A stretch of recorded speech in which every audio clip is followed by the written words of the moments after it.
నమస్తే, welcome to Andhraprabha TV. నేను సౌజన్య. తీన్మార్ మల్లన్న ఎప్పుడు వార్తలోనే ఉంటారు, ఆయనే వార్త అవుతారు. ఇప్పుడు మళ్ళీ ఆయన వార్తలోకి ఎక్కుతున్నారు. ఎందుకు ఈ మధ్యకాలంలో ఆయన వార్తలో నిలవడం జరుగుతుంది? ఈ అంశానికి సంబంధించి వారి విశ్లేషణని, వారి అభిప్రాయాన్ని మనతో పంచుకోవడానికి ఈరోజు మనతో పాటు ఉన్నారు సీనియర్ జర్నలిస్ట్ రవి తుంగుల ఉన్నారు. వారితో మాట్లాడదాం. నమస్తే రవి గారు. నమస్తే సౌజన్య. తీన్మార్ మల్లన్న ఆయన ఎప్పుడు వార్తలోనే ఉంటారు, ఆయనే వార్త కూడా అవుతారు. ఇప్పుడు ఆయనే వార్త అవుతున్నారు. అంటే అందరికీ తెలిసిందే, బీసీ సభలో ఆయన రెడ్డిని తిట్టడం జరిగింది. ఇలా ప్రతి దాన్ని కూడా ఆయన అంటే ఇన్వాల్వ్మెంట్ లేకపోయినా ఆయనకు ఇన్వాల్వ్ అవుతున్నారు. సో ఎందుకు? అండ్ ఈవెన్ కాంగ్రెస్ పార్టీ నుంచి ఆయనకి షోకాస్ నోటీసులు కూడా వచ్చాయన్నట్టుగా వార్తలు వస్తున్నాయి. సో అసలు ఏంటంటారు ఆయన గురించి?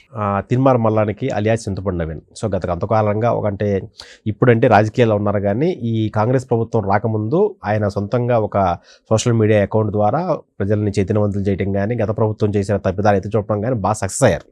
ఆ సక్సెస్ అయ్యి ఆయనకి చాలా మంచి పేరు కూడా వచ్చింది. సో గతంలో పనిచేసిన ఛానల్లో ఉన్నప్పుడు పేరు కంటే ఒక రాజకీయ నాయకుడిగా కొంచెం ప్రభుత్వం చేస్తున్న తప్పులను ఎత్తి చూపుతాడు అనే ఒక రకమైన మంచి పేరు ఆయనకుంది. ఆ ఉద్దేశంతోనే ఆయన రాజకీయాల్లోకి వచ్చాడు. రాజకీయాల్లోకి వచ్చి బీఆర్ఎస్ ప్రభుత్వం ఉన్నప్పుడు ఆ ఎమ్మెల్సీ పట్టభద్రుల దాని నుంచి పోటీ చేశాడు. పోటీ చేసి పల్లా రాజేశ్వరి మీద చాలా స్వల్ప ఆధిక్యత ఓడిపోయాడు. అప్పుడు ప్రభుత్వం ఎంత కష్టపడింది అంటే పల్లా రాజేశ్వర రెడ్డి, కేటీఆర్ లాంటి మహామహులు వచ్చి అక్కడ ఉండి దగ్గరుండి చేసినా కూడా ఆ తీన్మార్ మల్లానికి దాదాపు 1,70,000 ఓట్లు వచ్చినాయి. ఇది అధికారంలో బీఆర్ఎస్ ప్రభుత్వం ఉన్నప్పుడే. సో అట్లాగే ఫైట్ చేసి ఓడిపోయాడు. సో మొదటి నుంచి తీన్మార్ మల్లా అనేది ఫైటింగ్ యాటిట్యూడ్ అనమాట. అంటే దేనైనా పోరాటంతోనే. సో దేన్ని సహించడం. సో అదే నేపథ్యంలో ఇప్పుడు మొన్న రీసెంట్గా బీసీ గర్జన సభ జరిగింది. ఆ సభలో ఈ కులగణనకు సంబంధించి రిపోర్ట్ ఆయనకు ముందుగానే కొంచెం లీక్ ద్వారా రావడం వల్ల అందులో మొత్తం ఈ తెలంగాణలో బీసీల సంఖ్య దాదాపు 54% పైన ఉందని ఆయన గుర్తించి ఆ సభలో ఆయన కొన్ని వ్యాఖ్యలు చేశాడు. ఏంటంటే మొత్తం తెలంగాణలో ఆధిపత్యం అంతా మేమే ఉన్నాము, అలాంటిది మమ్మల్ని ఎందుకు అధికారానికి దూరం చేస్తారు, ఎందుకు అధికారంలో ఉండరు, సో రాబోయే రోజుల్లో మాలో కూడా పోరాట స్ఫూర్తి ఉంది, మేము కూడా అధికారంలో వస్తామని చెప్పి గట్టిగా కొన్ని వ్యాఖ్యలు చేసి అదే సమయంలో కొంచెం ఆవేశంగా రెడ్డి వర్గం మీద కొంచెం వ్యాఖ్యలు చేశారు. రెడ్డి వర్గం మీద వ్యాఖ్యలు చేస్తే ఇవాళ కూడా ఆయన కొంతమంది ఈ హైదరాబాద్ గ్రేటర్ హైదరాబాద్ రెడ్డి సంఘం వర్గం ఆయన మీద డీజీపీకి కంప్లైంట్ ఇచ్చారు. సో అదొక ఇష్యూ.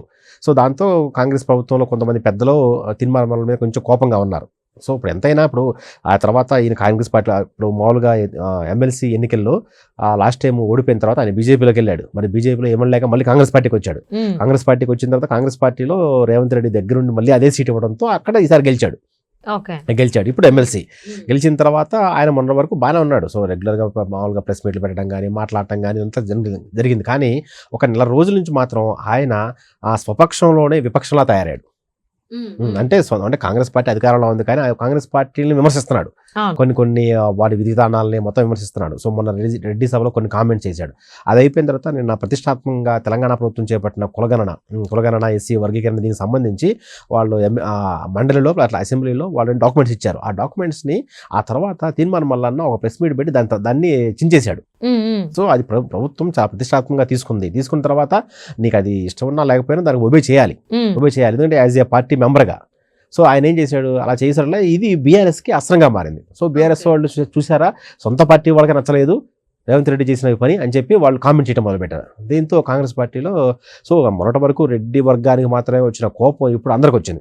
దీంతో ఇప్పుడు దీన్ని ఇక్కడ ఫుల్ స్టాప్ పెట్టకపోతే రాబోయే రోజుల్లో మరింత ఉధృతం అవుతుంది. రాబోయే రోజుల్లో అది మన పార్టీకి చాలా చెడ్డ పేరు తీస్తుందని గ్రహించిన కాంగ్రెస్ అధిష్టానం ఆయనకి వాళ్ళ షోకాజ్ నోటీసు జారీ చేసింది. కాంగ్రెస్ క్రమశిక్షణ కమిటీ అని PCC మామూలుగా గాంధీ భవన్లో ఉంటుందన్నమాట.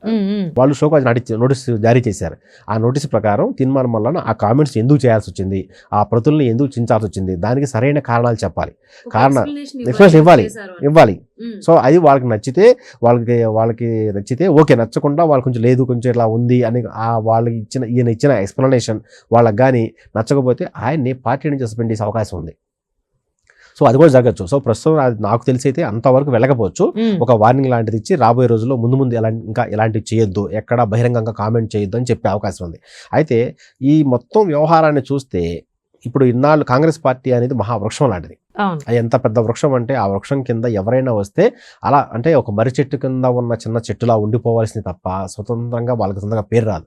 కానీ ఈ ఒక్క విషయంలో మాత్రం తీర్మానం వలన కొంచెం డిఫరెంట్గా వెళ్తున్నాడు. అతను చేస్తుంది తప్ప ఒప్ప అని పక్కన పెడితే తనకంటూ ఒక సొంత క్యాడర్, సొంత లీడర్ ఉండేలాగా ఆయనే సొంతంగా ఒక లీడర్గా మారేలా ప్రయత్నాలు చేస్తున్నాడు. దానికి సంబంధించి నేను ఆయన కొన్ని చాలా కీలకమైన కామెంట్లు వేశాడు. ఆ కామెంట్ మనం చాలా జాగ్రత్తగా గమనిస్తే తెలంగాణలో మొత్తం ఓసీల సంఖ్య 21% తెలంగాణ జనాభాలో. అందులో దళములు ఉంటారు, చౌదరులు ఉంటారు, రెడ్లు ఉంటారు, అందరూ ఉంటారు, రాజులు ఉంటారు. సో మొత్తం వాళ్ళ పర్సంటేజ్ 21 మంది. 21 మంది మినహాయిస్తే మిగతా 100%లో 21 మంది వీళ్ళు పోతే 54% మంది బీసీలు ఉన్నారు. ఈ బీసీల్లో కూడా అత్యధికంగా ఉంది ముదిరాజులు. ముదిరాజుల తర్వాత యాదవులు ఉన్నారు. యాదవుల తర్వాత పద్మశాలి, మున్నూరు కాపులు ఉన్నారు. సో ఈ చింతపండు నవీన్ అలియాస్ తీర్మానం మల్లన్న మున్నూరు కాపు వర్గానికి చెందినవాడు.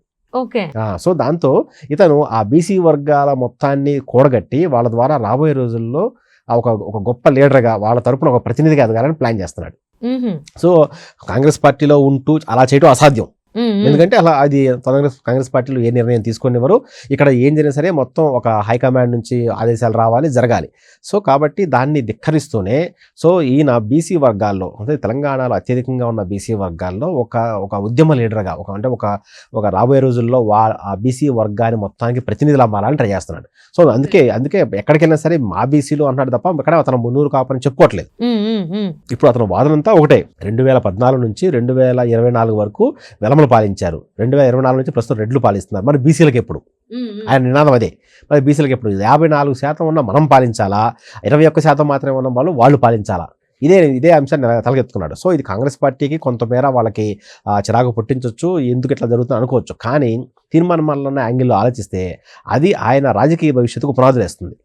ఒక లీడర్గా ఎదగడానికి ఎంతకన్నా మంచి అవకాశం ఉంటుంది. ఎట్లా ఉంటుంది? ఇప్పుడు తెలంగాణ సమాజంలో ఉన్న ఈ బీసీ వర్గాల మొత్తాన్ని తన వెనక ఆయన తిప్పుకోగలిగితే ఆయన అధికారంలోకి రావడం, ఒక గవర్నమెంట్ ఫామ్ చేయడం ఎంతో కష్టం. ఎందుకంటే మిగతా వాళ్ళని కూడా కలుపుకుంటా పోతే ఆయన ఫామ్ చేయడం పెద్ద ఇబ్బంది ఏం కాదు, అంత కష్టమేం కాదు. అంటే అది అంత అసాధ్యం కూడా, కానీ అది ప్రాక్టికల్గా సాధ్యం. కొంచెం ట్రై చేస్తే, కొంచెం వర్కౌట్ చేస్తే సాధ్యం అయ్యే అవకాశాలు ఉన్నాయి. ఆల్రెడీ కేసీఆర్ గారు అలాగే చేశారు అంతే కదా. మరి అంతే ఒక పార్టీలో ఉండి స్టేట్ వైజ్ చూసుకున్నటువంటి పార్టీ, ఇదేమో నేషనల్ పార్టీ. ఇప్పుడు సో బీసీలందరూ ఒక ఐక్యంగా కలిపి ఒకే పార్టీకి ఓట్లు వేయగలిగితే సో తిరుమల మళ్ళీ అలాంటి బీసీ నాయకులు రేపు రాజకీయాల్లోకి వచ్చి అధికారం హస్తగతం తీసుకోవడం ఎంతో కాలం పట్టదు. సో ఇది నేను అనుకుంటున్నా ఈయన స్ట్రాటజీ అనమాట. అందుకే ఆయన ఉద్దేశం ఏంటంటే ఆయన ఎమ్మెల్సీ గానీ తన రాజకీయ చరిత్ర ముగించాలనుకోవట్లేదు. ఎమ్మెల్సీ అంతకు మించి ఆలోచిస్తున్నాడు. అదే యాక్చువల్ చెప్పాలంటే ఒక రాజకీయ నాయకుడిగా చాలా మంచి పద్ధతి. సో ఈ ప్రస్తుతం ఉన్న కాంగ్రెస్ పార్టీని ఇరుకుడు పెడుతున్నాడా, లేకపోతే బీఆర్ఎస్ పార్టీకి ప్లస్ గా మారుతుందా, లేకపోతే కాంగ్రెస్ పార్టీకి మైనస్ మారుతుందా పక్కన పెడితే ఆయనకంటూ ఒక సొంత ఎజెండాతో సొంత లీడర్గా వెళ్తున్నాడు. అంటే రాబోయే రోజుల్లో ఒక రాజకీయ పార్టీని తీసుకురావాలనేటువంటి ఆలోచనలో తీర్మానం ఉన్నారని అనుకోవచ్చా? అంటే నాకు తెలిసి ఆయన దూరదృష్టి కలిగినప్పుడు ఆయన మాటలో మనం గమనిస్తే ఆయన మాట్లాడుతున్న విధానం ఇబ్బంది ఖచ్చితంగా మాత్రం అదే విధంగా ఉంది. ఎందుకంటే ఇప్పుడు ఉన్న పార్టీలో పార్టీపై వ్యతిరేక వ్యాఖ్యలు చేస్తున్నారంటే దాని అర్థం ఆయన త్వరలో అక్కడ బయటకు వెళ్ళిపోతాను అర్థం. ఇప్పుడు షోకాజ్ నోటీస్ ఇచ్చింది. షోకాజ్ అంటే ఇలాంటి 2-3 ఇచ్చిన తర్వాత ఆటోమేటిక్గా పార్టీ నుంచి బహిష్కరిస్తారు. బహిష్కరించిన తర్వాత అతను రాజకీయాల నుంచి నిష్క్రమించారు కదా. అవును. అసలు ఈయన ఎలాంటి ఎక్స్ప్లెనేషన్ ఇస్తారు, దానికి పార్టీ నాయకులందరూ ఏకీభవిస్తారా, ఏకీభవించరా అనేది కూడా మనకి ఇంకా తెలియదు. సో మరి తీర్మానం వలన ఏం ఎక్స్ప్లెనేషన్ ఇస్తారు ఏంటి, మరి ఆయన దూరాలోచనలో ఏం ఆలోచిస్తున్నారు, మాట్లాడేదానికి ప్రతిదీ చాలా డీప్గా ఆలోచిస్తే చాలా అర్థాలు ఉన్నాయి. సో ఏం జరుగుతుందని చూద్దామండి. థ్యాంక్ యూ సో మచ్ గారు. Thank you.